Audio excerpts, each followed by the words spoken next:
नमस्ते, आदाब मेरे प्यारे देशवासियों।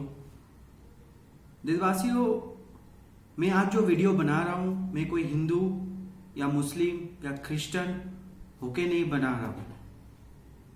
मैं एज अ इंडियन होके ये वीडियो आप लोगों के पास पहुंचाना चाहता हूँ। इस वीडियो में मैं कुछ मुद्दे के बारे में आप लोगों के साथ बात करूँगा। कुछ सवाल मैं आप लोगों के पास रखूँगा। अगर आप लोगों को मेरा सवाल का जवाब पता है तो ज़रूर मुझे बताना।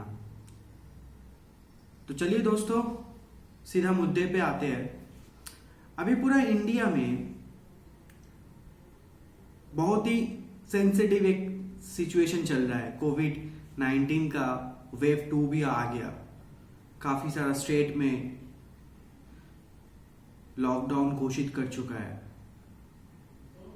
अभी इस सिचुएशन में मेरा गवर्नमेंट के पास, मोदी जी के पास एक सवाल है। डियर मोदी जी, ओ मोदी जी, वैक्सीन कहाँ है?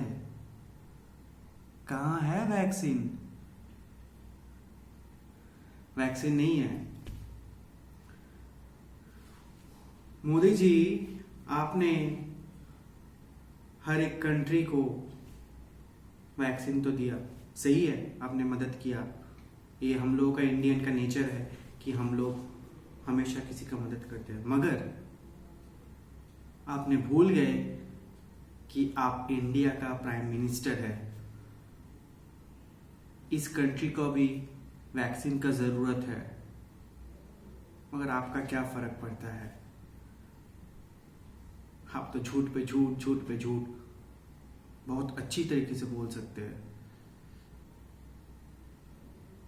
प्यारे देशवासियों, नींद से उठो और मोदी जी का जो गंदा पॉलिटिक्स है इसको समझो। आज मैं कोई भी पार्टी से बिलोंग नहीं कर रहा हूँ। मैं टीएमसी, बीजेपी, आम आदमी पार्टी या कांग्रेस, किसी से, कोई भी पार्टी से मैं नहीं हूँ। आज मेरा ये वीडियो आम इंसान के लिए है, जो आम इंसान दिन में कमाता है और रात को खाता है। उन लोगों के लिए वीडियो है।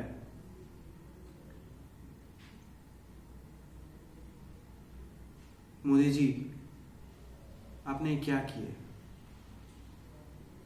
अगर इसके जवाब किसी के पास है तो ज़रूर मुझे कमेंट में बताना।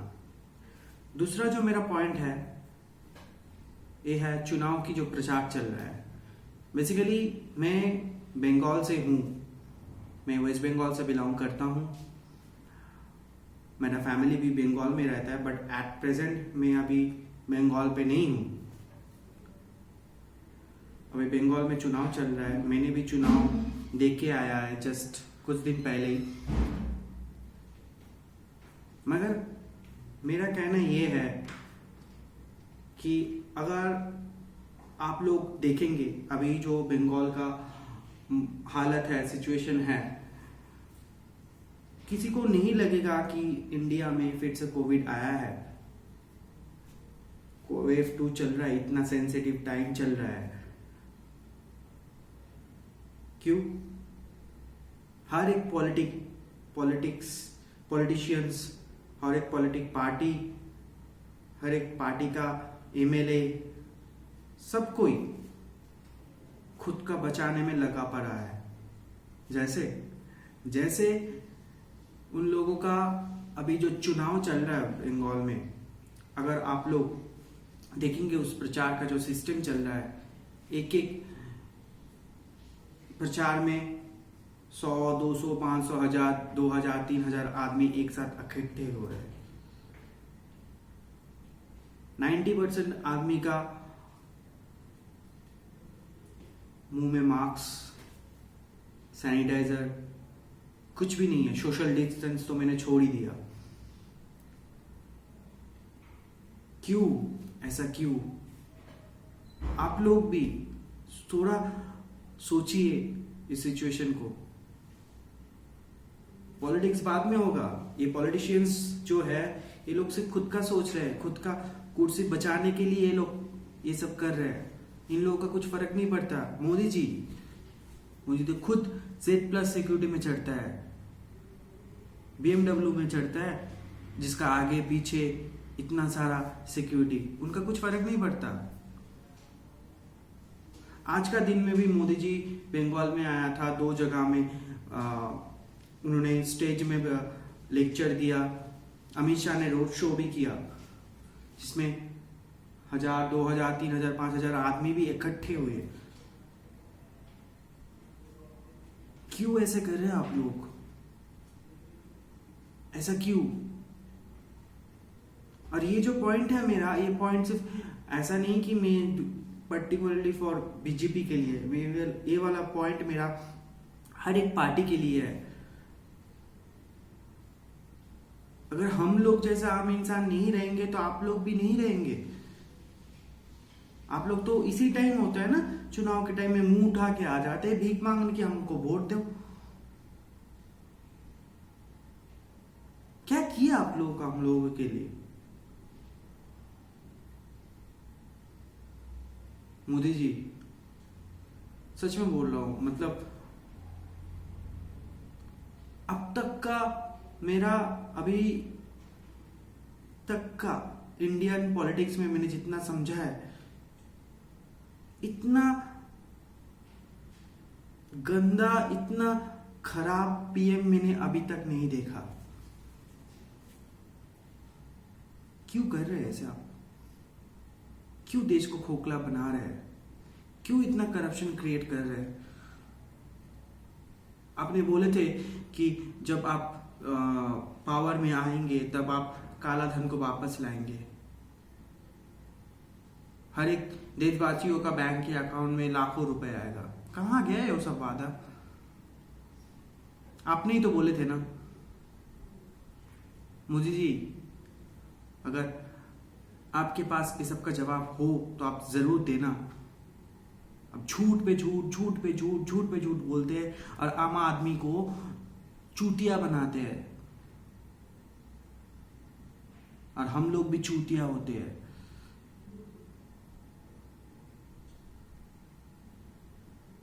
मेरे देशवासियों से एक ही अनुरोध है, आप लोग नींद से उठिए, आप लोग सोचिए। आप लोगों का भी बात भी एक जनरेशन है, उन लोग कैसे सरवाइव करेगा? अगर अभी देश का हालत ऐसा है तो अगले 10 साल बाद क्या होगा? हम लोगों को सोचना पड़ेगा इसका लेके। देशवासियों, प्लीज आप लोग जागरूक होइए। तीसरा जो मेरा है, इंडियन इकोनॉमी।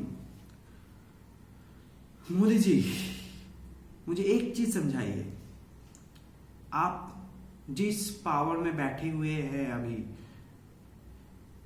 वो हम लोगों के लिए है। अगर हम लोग आपको विश्वास करके उस जगह पे नहीं वोट नहीं करते, आपको, आपका पार्टी को नहीं जिताते, आप उस जगह पे नहीं होते। फिर आप इंडिया का हर एक गवर्नमेंट सेक्टर को आप बेच रहे हैं अंबानी के पास, अदानी के पास। क्यों? आपका घर का चीज है क्या वो? आज आप है पीएम, कल आप नहीं रहेंगे। मगर आपका हिम्मत कैसे होता है कि आप इंडियन चीज को बेच सकते हैं किसी प्राइवेट के पास? आप जाइए ना, आप बेचिए ना आपका घर का टीवी, फ्रिज। आप इंडियन गवर्नमेंट का चीज को कैसे बेच सकते हैं? देशवासियों, प्लीज इसका प्रोटेस्ट करो। अगला जनरेशन हम लोग करेंगे क्या?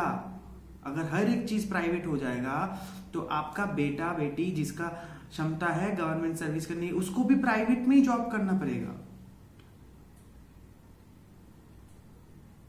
हर एक चीज का अच्छा होता है, बुरा होता है, मगर ये जो चीज हो रहा है देशवासियों, इसमें बुराई का ही ज्यादा इफेक्ट आएगा।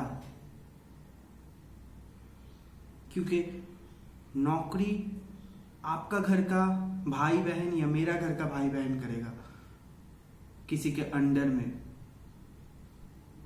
आज उसका नौकरी रहेगा या फिर कल नहीं रहेगा, ऐसा ही सिचुएशन होगा। कोविड के लिए तो सिर्फ हम लोगों के कंट्री की हुआ, बाकी कंट्रीज का भी तो सिचुएशन बहुत खराब हुआ है। फिर हाँ, मुझे पता है ये इसके बाद काफी जन बोलोगे कि इंडिया का पॉपुलेशन काफी है, चाइना का भी पॉपुलेशन है। फिर Modi ji, shame on you, shame on you. आप ऐसे किसी को बेच नहीं सकते कुछ भी चीज को। आप पूरा इंडियन इकोनॉमी को फ्यूचर के लिए आप पूरा बर्बाद करके जा रहे हैं। नेक्स्ट जनरेशन के लिए आप कुछ नहीं छोड़ रहे। आप सिर्फ भाइयों बहनों बोल के आप पूरा बेच के जा रहे हैं। फोर्थ जो मेरा पॉइंट है, हिंदू एंड मुस्लिम फाइट। मुझे एक चीज समझाइए, जो मेरा ये वीडियो देख रहा है या फिर देखेंगे बाद में या फिर मुझे गाली गलौज करेंगे, मुझे कुछ फर्क नहीं पड़ता, सच में मुझे कुछ फर्क नहीं पड़ता। मगर मुझे एक चीज समझाइए, एपीजे अब्दुल कलाम का तो नाम सुने ही होंगे। एपीजे अब्दुल कलाम सर, वो भी मुस्लिम ही थे। इंडिया का मिसाइल मैन बोला जाता है उनको। उन्होंने देश के लिए कितना कंट्रीब्यूशन है उनका हम सबको पता है। आज अगर हम लोग उनको मुस्लिम बोल के बोल देते कि नहीं चाहिए, फिर अब मुझे पक्का गारंटी पता है अगर मोदी जी उस टाइम रहते तो अब्दुल कलाम का सर का हम लोग के इंडिया में उनको वैल्यू नहीं मिलता। बिकॉज एक चाय वाला अब्दुल कलाम सर का क्या वैल्यू दे सकता है। वही के लिए ना हिंदू मुस्लिम 1947 का बंटवारे के पहले जैसे हिंदूज का कंट्रीब्यूशन था, वैसे काफी मुस्लिम्स का भी कंट्रीब्यूशन था, वैसे सिख का भी था, पंजाबी का भी था, हर एक कास्ट का था। उस टाइम तो हम लोगों का दिमाग पे ऐसा नहीं था। कुछ फालतू पीएम आया देश में और बंटवारा करके जा रहा है देश को, हिंदू मुस्लिम। और आप जो जय श्री राम बोलते हैं, मुझे एक चीज बताइए तो, आपका पार्टी का जो फाउंडर है श्याम प्रसाद सर, उन्होंने कब बोला था कि जय श्री राम? या फिर छोड़ भी देते हैं, आज से 10 साल पहले 15 साल पहले बीजेपी का कहां पे नारा लगता था कि जय श्री राम? कहां पे? आज अचानक हिंदू हम लोगों के अंदर पैदा होने लगे। क्यों ऐसे कर रहे हैं मोदी जी? क्यों आम आदमी को ऐसे खोखला कर रहे हैं, देश को खोखला कर रहे हैं? क्यों? थोड़ा तो इंसानियत खुद के अंदर रखिए।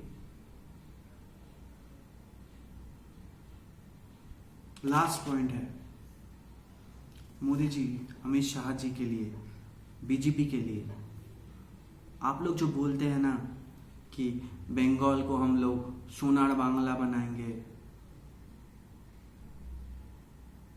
पहले मोदी जी इंडिया को गोल्डन इंडिया बनाइए। वेस्ट बंगाल तो उसका पार्ट है, ऑटोमेटिक बन जाएगा। इंडिया को पहले बनाइए, फिर आएंगे बंगाल को बनाने। घर का सामान सोच के तो पूरा इंडिया का हर एक सेक्टर को बेच रहे हैं आप।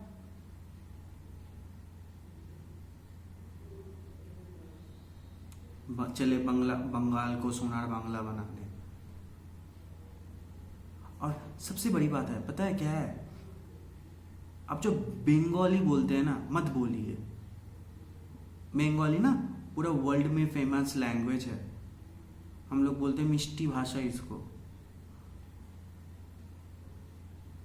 आपका बंगाली सुन के ना हार्ट अटैक आ जाएगा किसी भी इंसान को जो बंगाली लैंग्वेज से प्यार करता है।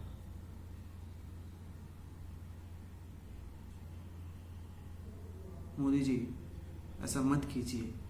मैं आपसे बहुत छोटा हूँ, मगर मुझे मेरा कंट्री में बहुत प्राउड फील होता था। मगर आप जो कर रहे हैं ना, इसमें सच में बोल रहा हूँ कि आम आदमी और नहीं रह सकता। इन लोगों को सुसाइड करके मरना पड़ेगा, और इसके लिए आप जिम्मेदार होंगे, आपका पार्टी जिम्मेदार होगा। पूरा इंडिया में आप जो सिस्टम कर रहे हैं,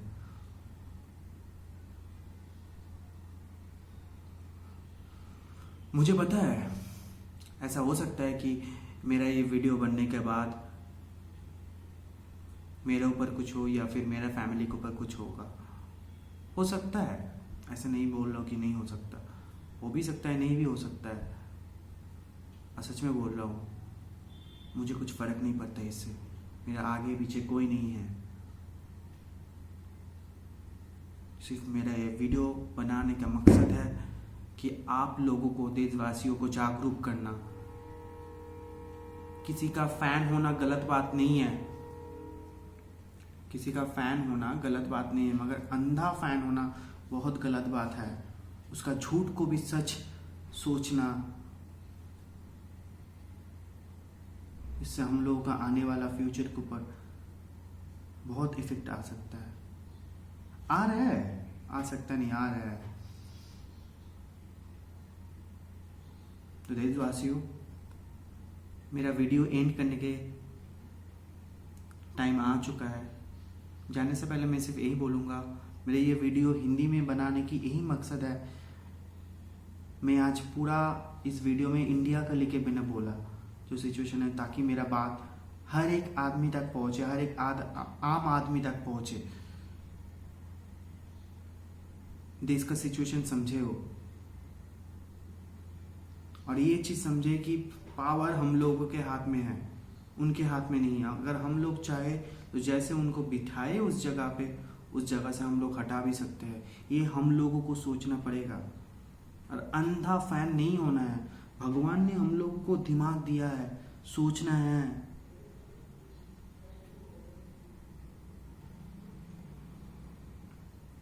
खुद का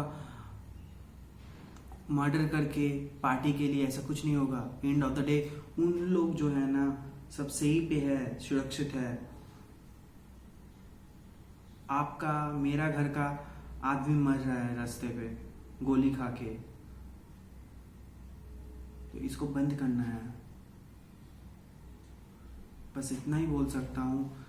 अगर वीडियो आप लोगों को सही लगा तो ज़रूर मुझे बोलना। अगर गलत भी लगा तो वो भी बोलना। मैंने गाली भी खा लूँगा, उसमें कोई बात नहीं है। अगर मुझे कुछ झूठ बोला या गलत बोला तो उसके लिए मैं माफ़ी चाहता हूँ। मगर मुझे कोई इंटेंशन नहीं है कि किसी भी इंसान को अटैक करना। मगर मेरा ये रिस्पॉन्सिबिलिटी है, मेरा फ्रीडम है कि मैं कुछ बोल सकता हूँ। नमस्ते दोस्तों।